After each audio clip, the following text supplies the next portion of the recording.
He said he didn't want a child with someone like me. His mother agreed.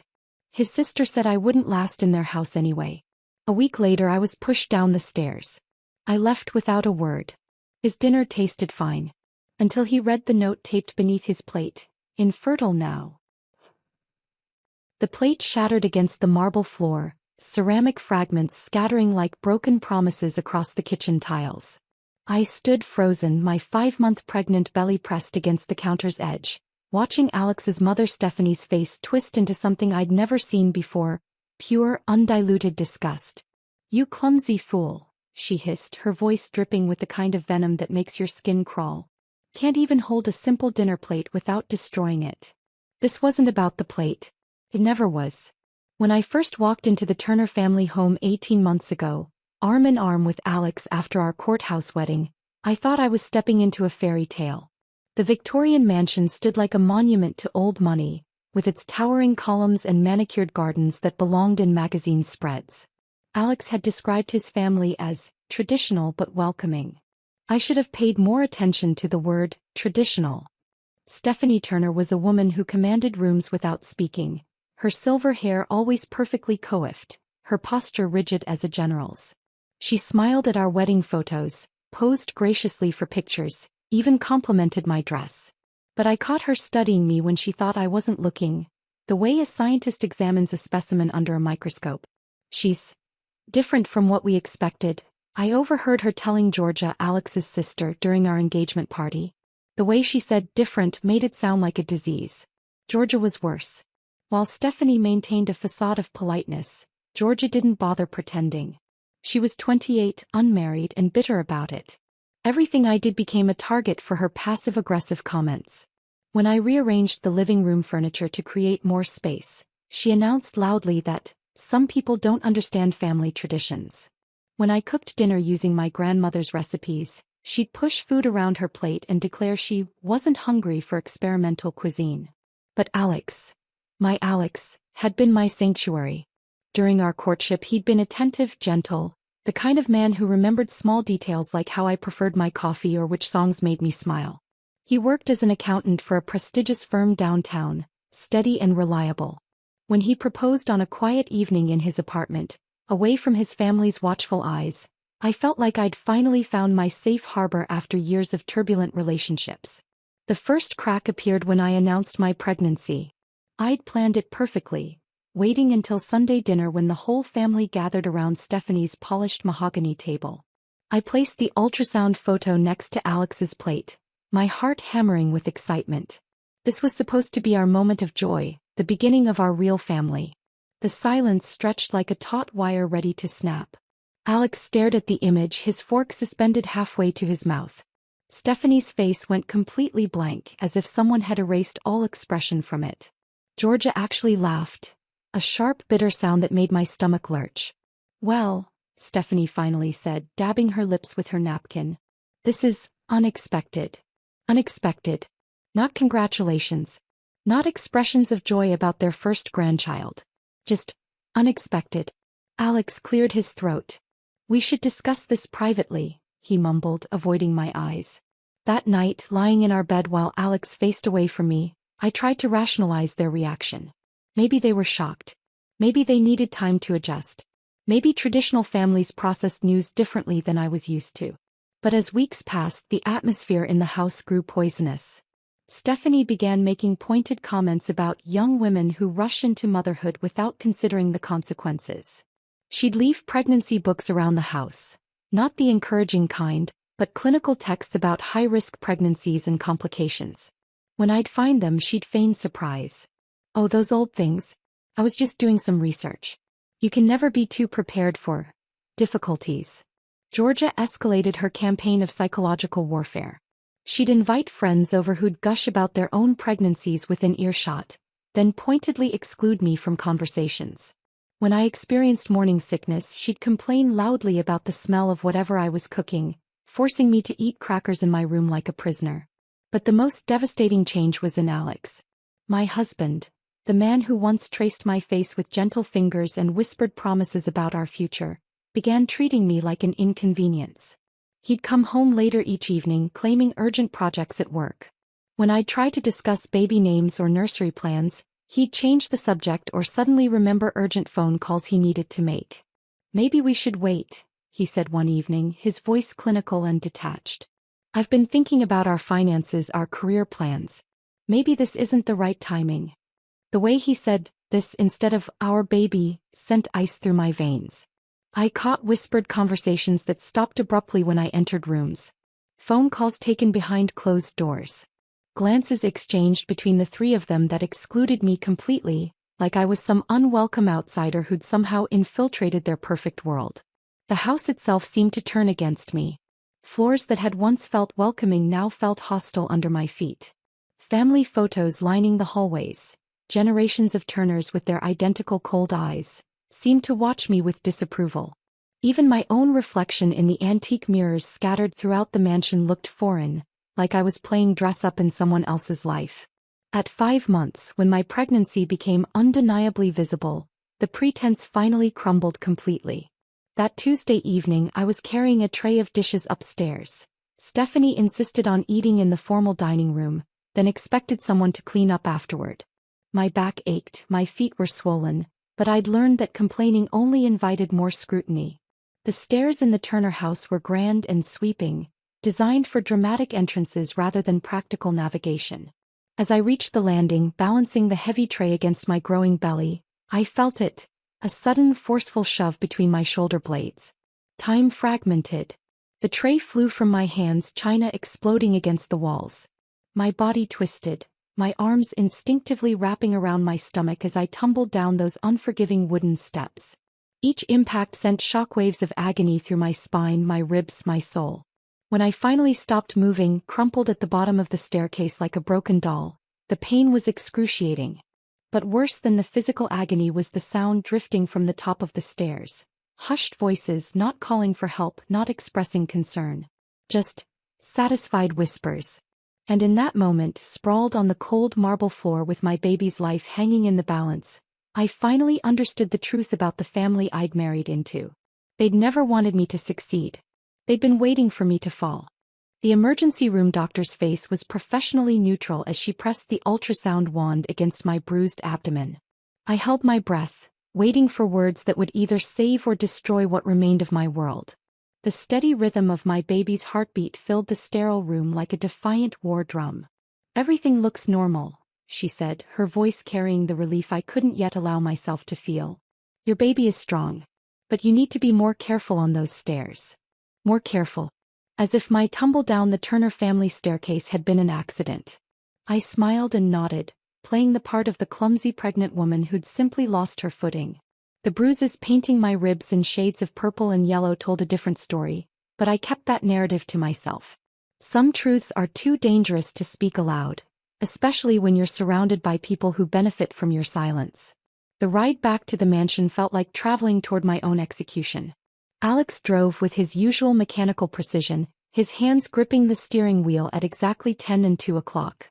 He asked the required questions about my condition, made the appropriate concerned sounds, but his eyes never quite met mine in the rearview mirror. "Maybe you should rest more," he suggested as we pulled into the circular driveway. "Pregnancy can make women unsteady." Unsteady. Another carefully chosen word to rewrite history. That night, lying in our bed while Alex's breathing settled into the rhythm of sleep, I made my decision. But not the one they expected. They wanted me broken, defeated, grateful for whatever scraps of dignity they might allow me to keep. Instead, I would become something far more dangerous, invisible. For 3 weeks I played my part perfectly. I moved through their house like a ghost, speaking only when spoken to, keeping my eyes downcast, appearing to shrink further into myself with each passing day. Stephanie's satisfied smiles grew more frequent. Georgia actually hummed while arranging flowers, as if my spirit's apparent breaking had lifted some invisible weight from her shoulders. But while they celebrated their perceived victory, I was studying them with the intensity of a scientist observing lab specimens. I learned Stephanie's schedule down to the minute. Her morning yoga sessions, her weekly bridge club meetings, her Thursday afternoon visits to the country club. I memorized Georgia's habits, her tendency to leave important documents scattered across her desk, her complete reliance on prescription anxiety medication that she kept in an unlocked bathroom cabinet. Most importantly, I watched Alex. My husband had patterns, routines as predictable as clockwork. He ate the same breakfast every morning, left for work at exactly 7:30, returned home at precisely 6:15 unless he had one of his increasingly frequent late meetings. He trusted me to prepare his meals, never questioning what went into his food or where the ingredients came from. That trust would prove to be his downfall. My undergraduate degree in chemistry had been something I'd mentioned only once during our courtship, describing it as something I studied before finding my real passion. Alex had nodded politely and changed the subject to something he found more interesting, probably his golf handicap or quarterly tax projections. He'd never bothered to ask about my real passion, never wondered what I'd actually learned during those 4 years of studying molecular structures and chemical interactions. His indifference to my education became my greatest weapon. The plan crystallized during one of my sleepless nights. Lying awake while phantom pains from my fall reminded me exactly how expendable the Turner family considered me. They wanted me gone, but they needed it to look natural, accidental. An unfortunate miscarriage followed by a quiet divorce, leaving Alex free to marry someone more suitable to their social standing. But I had different plans entirely. I began with small preparations. During my carefully orchestrated grocery trips, I purchased specific items from different stores, never buying everything I needed from one location. The pharmacist who sold me certain over-the-counter medications saw only a pregnant woman dealing with morning sickness. The health food store clerk who provided specialized herbs assumed I was exploring natural pregnancy remedies. None of them could have imagined how these innocent purchases would combine into something far more sophisticated. My final week in that house was a masterpiece of deception. I moved through their daily routines like a method actor preparing for the role of a lifetime. When Stephanie made her cruel comments about some women not being cut out for motherhood, I nodded submissively. When Georgia complained about the burden of having an unstable sister-in-law, I apologized for existing. Meanwhile, I was documenting everything. Phone numbers found in Alex's jacket pockets. Strange receipts discovered in his car. Conversations overheard through thin walls. Financial documents left carelessly on his desk. I photographed everything with a small camera I'd purchased during one of my shopping trips, storing the images safely away from prying eyes. The night before my departure, I prepared Alex's favorite meal with extraordinary care. Beef Wellington, exactly the way his mother had taught me during one of our early false moments of bonding. I spent hours on the presentation making sure every detail was perfect. The golden pastry crust, the tender meat, the rich mushroom duxelle that masked any subtle variations in flavor. Alex complimented the meal enthusiastically, actually smiling at me for the first time in weeks. "This is incredible," he said, cutting into the pastry with obvious pleasure. "You've really outdone yourself." I watched him eat every bite, my expression serene as a Madonna painting. After dinner, while he settled into his usual evening routine of reviewing financial reports, I completed my final preparations.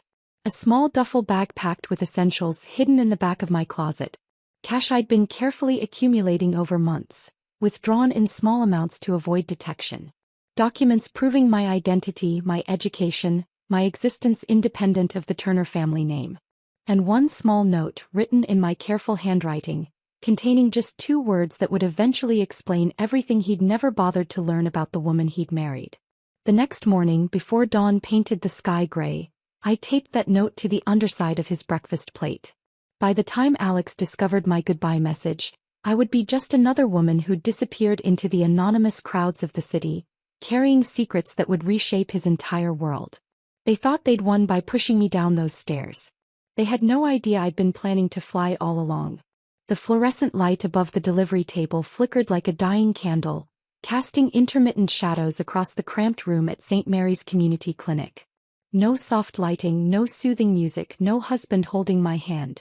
Just me, a tired-looking midwife named Rosa, and the overwhelming need to push. "One more, honey," Rosa encouraged, her weathered hands steady despite the chaos surrounding us. "I can see the head." The pain was nothing compared to what I'd endured in that mansion, but the fear was different now. Not fear of what they might do to me, but terror that something might happen to this child before I could prove he existed. This baby was my vindication, my secret weapon, my reason for surviving everything they'd thrown at me. When Liam finally slipped into the world at 3:47 a.m. on a rainy Tuesday morning, his cry pierced through the clinic's thin walls like a battle horn announcing victory.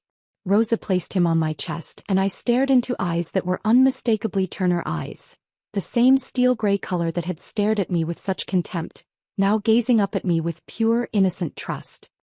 "He's perfect," Rosa whispered, cleaning him with gentle efficiency. "Look at those lungs on him. Perfect." They tried to eliminate perfection before it could draw breath. The birth certificate felt like holding dynamite when the clerk handed it to me 3 days later. "Baby boy Turner," it read, though I'd already decided on his real name. Liam Alexander Turner, carrying his father's middle name like a sword he didn't know he possessed yet. My first apartment was a single room above a Vietnamese restaurant in the city's forgotten district, where rent was paid weekly and landlords didn't ask too many questions.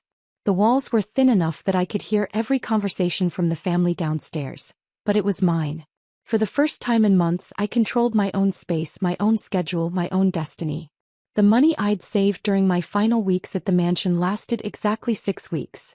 After that, survival became a daily mathematical equation. Formula: costs versus bus fare, diapers versus electricity, my son's needs against my own exhaustion. I found work wherever I could disappear into the background. Monday mornings I cleaned office buildings before dawn, Liam sleeping in his carrier while I vacuumed boardrooms where men in expensive suits made decisions that would never touch their own families. Tuesday and Thursday evenings, I walked dogs for wealthy residents who lived in penthouses overlooking the same streets where I counted coins for groceries. But it was the sewing that saved us both. Mrs. Chin, who owned the alterations shop 2 blocks from our apartment, noticed me repairing Liam's outgrown clothes with stitches so precise they looked machine-made. She offered me piecework at first, hemming pants, taking in waists, mending tiers. When she realized I could handle more complex alterations, she began sending me home with wedding dresses that needed complete reconstruction. "You have gift," she told me one afternoon, examining a beaded gown I'd resized from a size 16 to a size 8 without disturbing a single sequin. "Where you learn?" I'd learned from necessity, from YouTube videos watched during Liam's naps, from trial and error that I couldn't afford to get wrong. But I just smiled and said, "Practice." Working late into the night while Liam slept became my meditation. Each stitch was a small act of defiance against the people who'd tried to reduce me to nothing. Every completed garment proved I could create beauty from broken pieces, transform something unwanted into something valuable.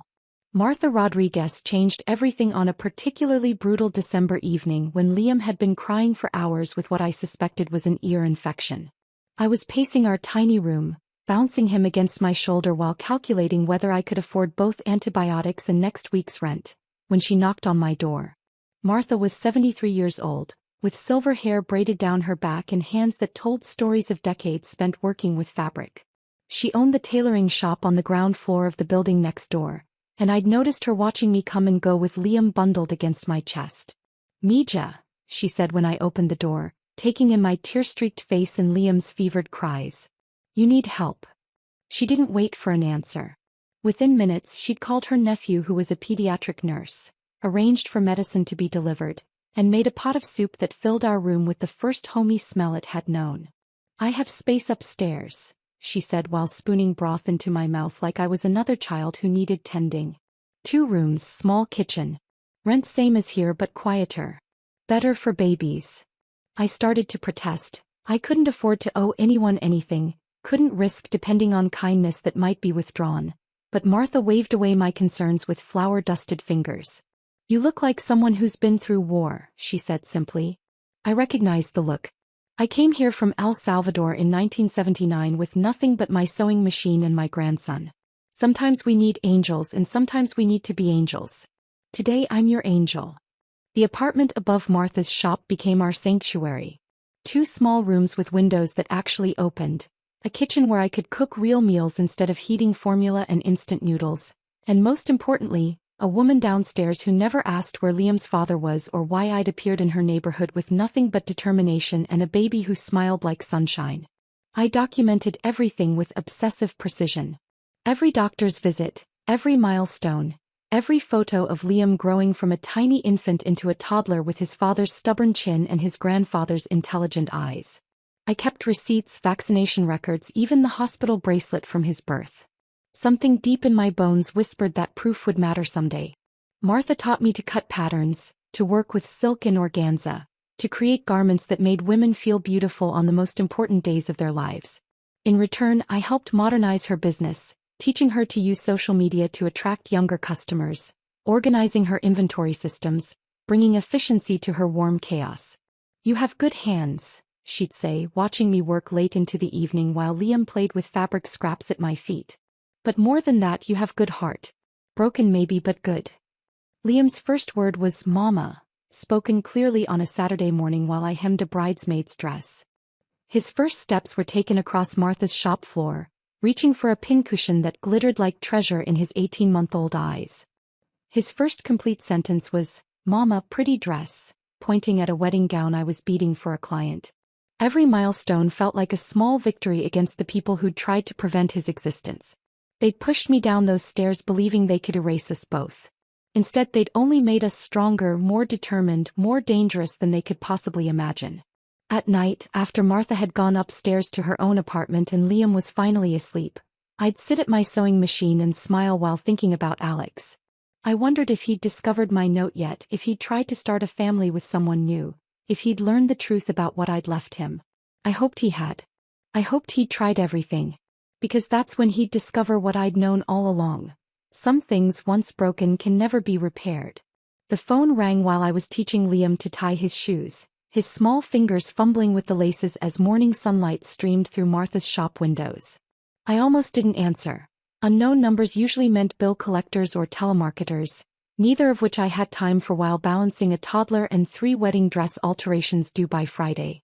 "Is this the mother of Liam Alexander Turner?" The voice was professional, measured, with the kind of careful diction that belonged to courtrooms and law offices. My blood turned to ice. Nobody knew that name except me, the hospital, and whoever had issued his birth certificate. I'd been so careful, so invisible for almost 2 years.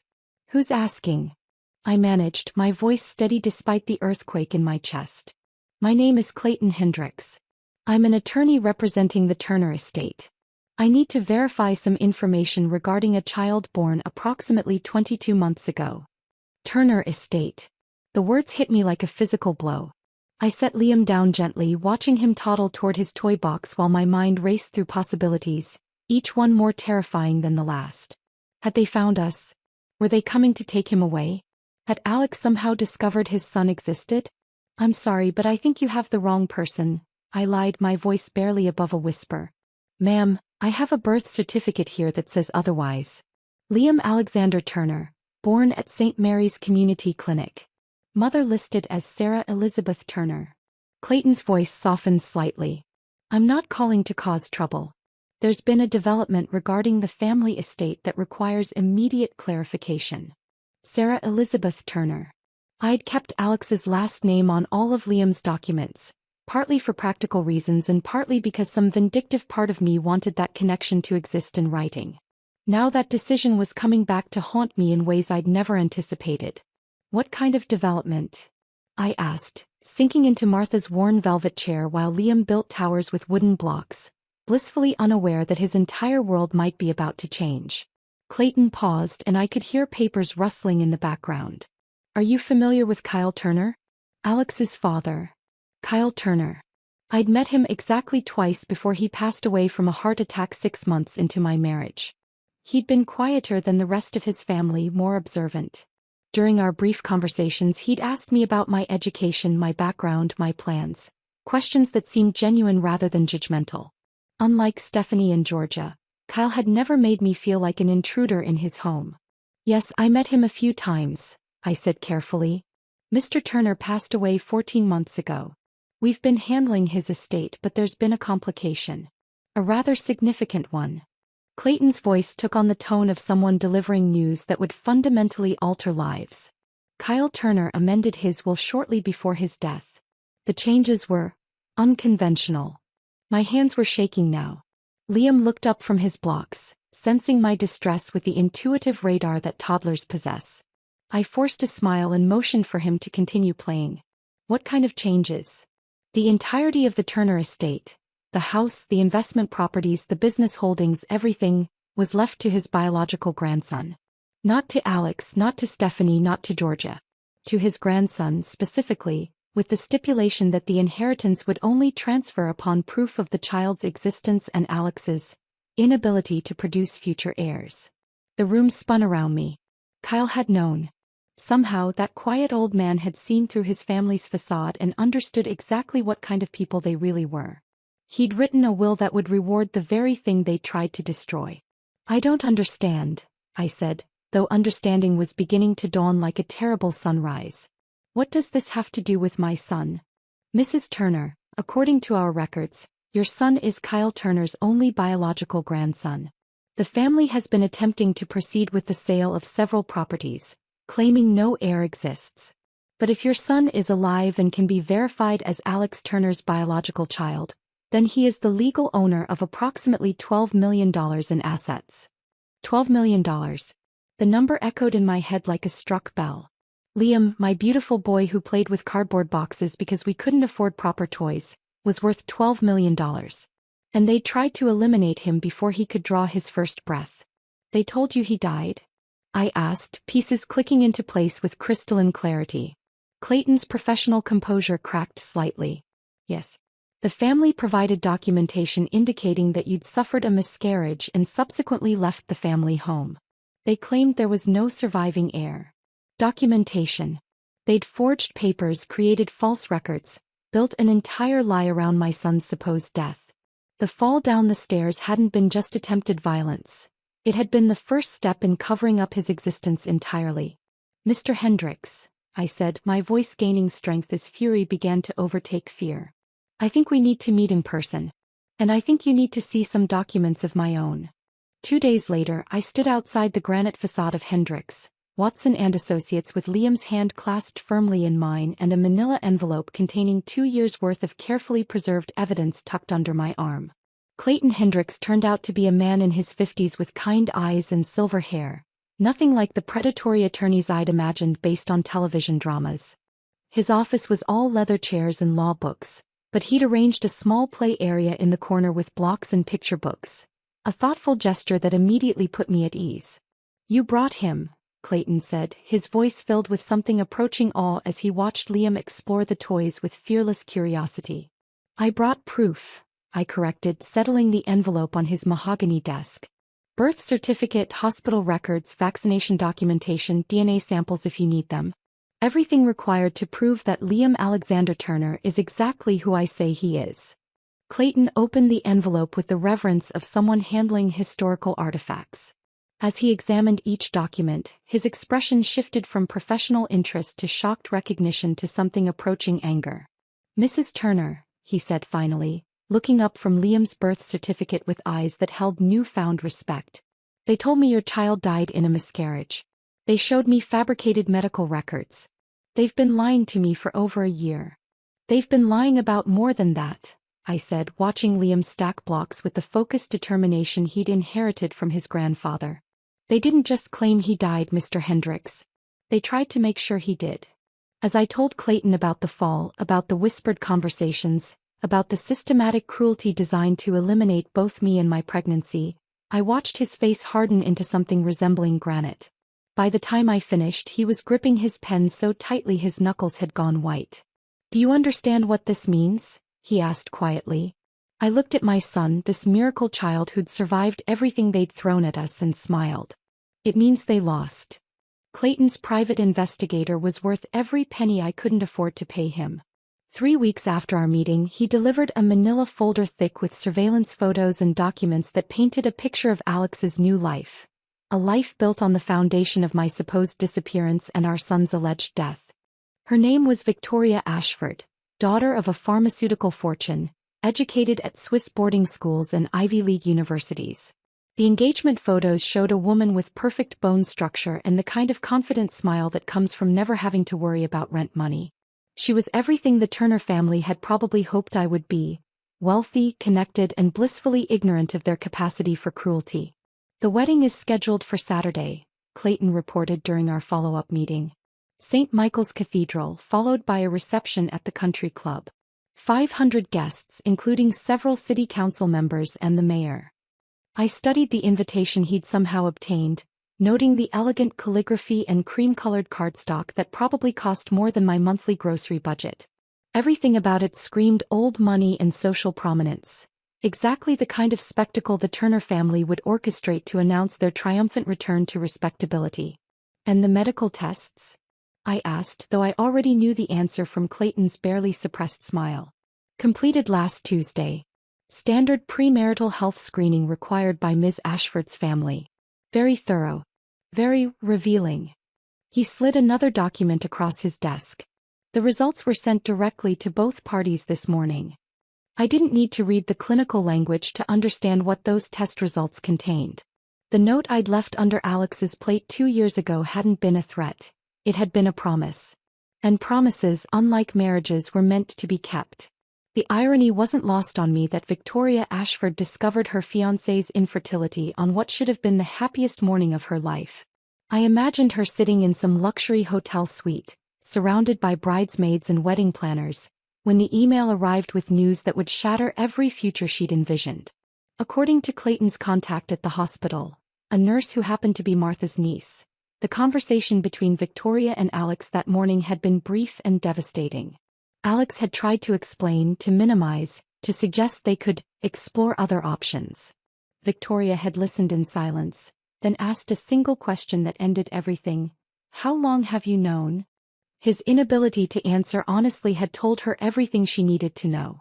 The cathedral bells were ringing 11 o'clock when Victoria Ashford walked down the aisle for the last time as his intended bride. Clayton's investigator had positioned himself discreetly in the back pew, camera hidden, ready to document what would become the most talked-about wedding disaster in the city's recent memory. She looked ethereal in her custom Vera Wang gown, a vision of ivory silk and French lace that had taken 8 months to create. The 5-carat diamond on her finger caught the stained glass light as she moved with practiced grace toward the altar where Alex waited in his perfectly tailored tuxedo. But something was wrong. The guests sensed it first, a tension that rippled through the cathedral like wind across water. Victoria's steps were too measured, too deliberate. Her expression was serene, but her eyes held the cold fury of a woman who'd discovered she'd been built a life on lies. She stopped 6 feet from the altar.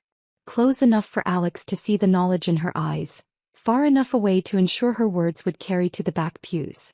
"Ladies and gentlemen," Victoria said, her voice clear and steady as cathedral bells. "I want to thank you all for coming today to witness what was supposed to be the beginning of a beautiful marriage." Alex's face went ashen. Stephanie half rose from her front row seat, her mouth opening in a silent protest. Georgia gripped her purse like a weapon, as if expensive leather could somehow protect her from the tsunami that was building. "Unfortunately," Victoria continued, turning to face the congregation with the poise of someone accustomed to commanding rooms full of powerful people, "I've recently learned that my fiancé has been less than honest about certain fundamental aspects of our future together." The silence in the cathedral was so complete that the rustle of her dress sounded like thunder as she reached into her bouquet and withdrew a folded document. "This morning, I received the results of Alex's fertility testing." Her voice never wavered, never rose, never betrayed the emotional earthquake that must have been occurring beneath her composed exterior. "Tests that revealed he is completely and irreversibly sterile. A condition he has apparently been aware of for quite some time." The gasps from the congregation created a sound like wind through autumn leaves. Alex tried to step toward her, his hand extended in supplication, but Victoria's expression stopped him cold. "You told me you wanted children," she said, finally allowing emotion to creep into her voice. Not anger, but something far more devastating: disappointment. "You let me plan our family. You let me imagine our future. You let me believe in a lie." She let the fertility report flutter to the cathedral floor like a fallen prayer. "I will not marry a man who begins our union with deception. I will not tie my life to someone who views honesty as optional." Victoria turned back to the congregation, her chin raised with dignity that would have made queens envious. "This wedding is cancelled. The reception is cancelled. Your presence here today will serve as witness not to a marriage, but to the importance of truth in all our relationships." With that, she turned and walked back down the aisle, her train trailing behind her like a river of silk and shattered dreams. The cathedral doors closed behind her with a sound like thunder, leaving behind 500 guests and a family whose carefully constructed world had just imploded. Stephanie's wail echoed off the stone walls, a sound of pure anguish that spoke to the loss of more than just a wedding. Georgia began screaming at Clayton, who had appeared as if materialized from the shadows to serve the legal papers that would transfer the Turner estate to its rightful heir. Alex stood frozen at the altar, his tuxedo suddenly looking like a costume for a play that had ended without his permission. The fertility report lay at his feet like evidence at a crime scene, proof of the lie that had finally caught up with him. I wasn't there to witness the chaos firsthand, but Martha's niece called me that evening with details that spread through the city's social circles like wildfire. The story had everything gossip lovers craved: old money, family secrets, medical revelations, and a bride with enough backbone to walk away from millions rather than accept deception. That night I sat in my small apartment above the tailoring shop, Liam sleeping peacefully in my arms, and felt something I hadn't experienced in years: the deep satisfaction of justice served exactly as it should be. Not through violence or cruelty, but through the simple, inevitable consequences of treating people as disposable. "The world remembers everything, little one," I whispered to my sleeping son. "And sometimes, just sometimes, it makes sure the right people pay the price." The knock came on a Tuesday evening while I was teaching Liam to count buttons on one of Martha's vintage dresses. 3 soft raps, hesitant and almost apologetic. Nothing like the commanding presence Alex once carried through every room he entered. I knew it was him before I opened the door. Martha had called from downstairs to warn me, her voice tight with protective concern. "There's a man here asking for you. Says he's family. Should I send him away?" I told her to let him come up. Some conversations can't be avoided forever, and I'd learned that facing difficult truths head-on was always better than letting them fester in shadows. Alex stood in my doorway looking like a stranger wearing a familiar face. The confident posture was gone, replaced by shoulders that curved inward as if protecting some invisible wound. His expensive suit hung loose on a frame that had clearly lost weight, and his eyes, those Turner eyes that had once held such cold certainty, now seemed lost, searching for something they'd never find. "Sarah," he said, and even my name sounded different in his mouth. Smaller. Kitten. Liam peeked out from behind my legs, curious about the tall stranger who looked so much like his own reflection in mirrors. I placed a protective hand on my son's shoulder, feeling the solid warmth of him against my palm, a reminder of everything I'd fought to preserve. "You look different," Alex said, his gaze moving from me to Liam with an expression I couldn't quite read. Wonder maybe. Or grief for something he'd never allowed himself to want. "People change when they stop living lies," I replied, stepping aside to let him enter but keeping myself positioned between him and my son. My small apartment above Martha's shop was nothing like the Turner mansion. No marble floors or crystal chandeliers, no overwhelming sense of old money and older grudges. Just simple furniture, handmade curtains, and the kind of warmth that comes from building something real instead of inheriting something hollow. Alex's eyes took in every detail: the sewing machine in the corner where I worked late into the night, the photos of Liam's milestones covering one wall, the bookshelf filled with children's stories and my old chemistry textbooks. When his gaze finally settled on our son, something in his face cracked open. "He's beautiful," Alex whispered, and for the first time since I'd known him, his voice carried genuine emotion. "He looks like his grandfather," I finished. "Kyle would have loved him." The mention of his father's name made Alex flinch as if I'd struck him. He sank into Martha's old armchair without invitation, suddenly looking decades older than his 32 years. "I'm sorry," he said, the words tumbling out like water through a broken dam. "I'm so sorry, Sarah.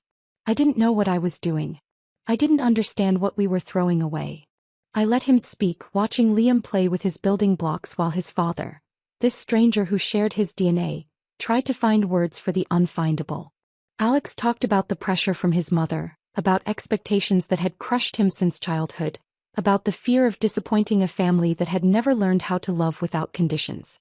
When he finally fell silent, I asked the question that had been burning in my chest for 3 years.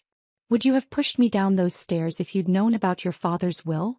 Alex's face went white. The question hung between us like smoke from a fire that had consumed everything we'd once pretended to be. I didn't push you, he said, but his voice lacked conviction. You didn't stop it either. He had no answer for that. We both knew the truth, that he'd stood by while his family orchestrated my destruction, that his silence had been as violent as any physical blow. Please, he said finally, his voice breaking on the word. Let me see him. Let me be part of his life. I'll sign over everything, the house, the money, all of it. I just want a chance to be his father. I looked at Liam, my miracle boy who was building towers with the focused determination he'd inherited from the grandfather he'd never meet. This child who had survived everything they'd thrown at us, who had thrived despite being unwanted, who carried their bloodline without their poison. You had your chance to be his father, I said quietly. You chose to be their son instead. The next months brought a parade of attempts at reconciliation. Stephanie's letters arrived weekly, written on her expensive stationery with words like misunderstanding, and family healing, and what's best for everyone. I returned them unopened, their weight in my hands feeling like anchors trying to drag me back to a place I'd fought too hard to escape. George's gifts were more elaborate. Designer toys for Liam, expensive jewelry for me, even a car title with my name already filled in. Each package went back to sender without being opened. Their guilt might be expensive, but my peace was priceless. Clayton helped me establish the boutique 6 months after the wedding disaster. Liam's legacy occupied a small storefront 3 blocks from Martha's shop, with wide windows that let in morning light and a cheerful blue door that made children smile when they walked past. The shop specialized in handmade children's clothing, little dresses with hand-embroidered flowers, tiny suits perfect for special occasions, christening gowns that would become family heirlooms. Every piece was crafted with the precision I'd learned from Martha and the love I'd discovered through motherhood. Word spread quickly through the community. Parents appreciated the quality, children loved the bright colors and soft fabrics, and I found deep satisfaction in creating beautiful things for families who understood how precious their children were. On slow afternoons, I'd watch Liam play in the shop's corner while I worked, his laughter mixing with the sound of my sewing machine in a symphony of contentment. He was growing into himself, intelligent like his grandfather, determined like his mother, but with a gentleness that came from being truly wanted. The Turner family never stopped trying to insert themselves into our lives.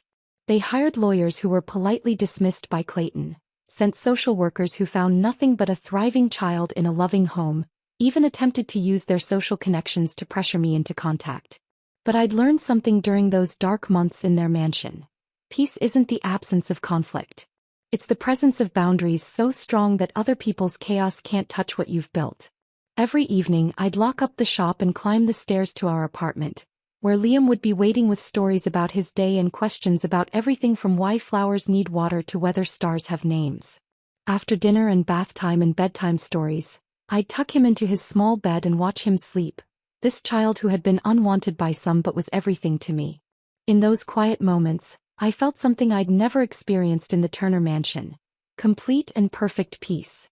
Not because my enemies had suffered, though they had, but because I'd refused to let their poison transform me into something bitter and broken. They'd tried to destroy us and instead they'd set us free. That was the sweetest victory of all.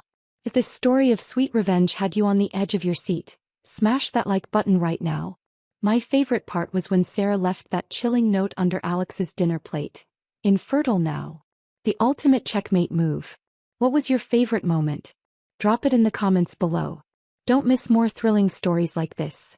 Subscribe and hit that notification bell so you never miss an upload.